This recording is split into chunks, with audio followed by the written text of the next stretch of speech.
the troops who carry tracking devices are assigned to, what the equipment looks like, or where it's placed on the body.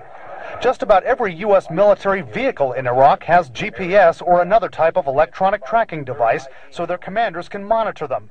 It's called Blue Force tracking. Some law enforcement units back home have experimented with chips that give physical data about officers but don't have tracking signals. U.S. military officials say soldiers and Marines in most regular combat units in Iraq, like the Missing Soldiers Division, are not outfitted with tracking devices. One reason? The danger involved if a soldier carrying one gets captured. That provides certain options for the adversary. If he knows that this is a tracker and somebody's going to come back and get this tracker because they think it's associated with a human being, they have the ability to set up an ambush for whatever unit's going to come back and try and find this unit. One option, placing a tracking microchip under a service member's skin. Former U.S. Special Operations officers tell us they believe that's being developed.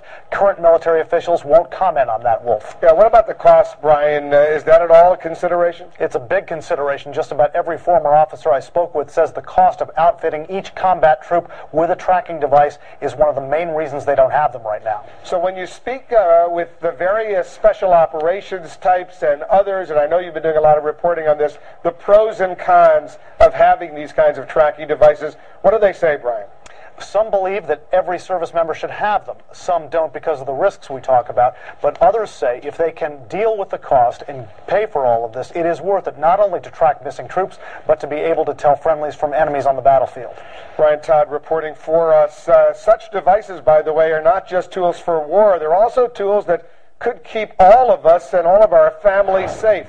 We saw that back in February when 3 mountain climbers and their dog were stranded overnight on Oregon's Mount Hood. Rescuers found them all safe by tracking their mountain locator unit, a device similar to the one seen here. Also, many models of cell phones use GPS tracking software that could locate you in case of an emergency. There are also several products available to keep track of children. Many of them act as emergency cell phones and tracking devices, with some even able to display on a map the places your child has visited.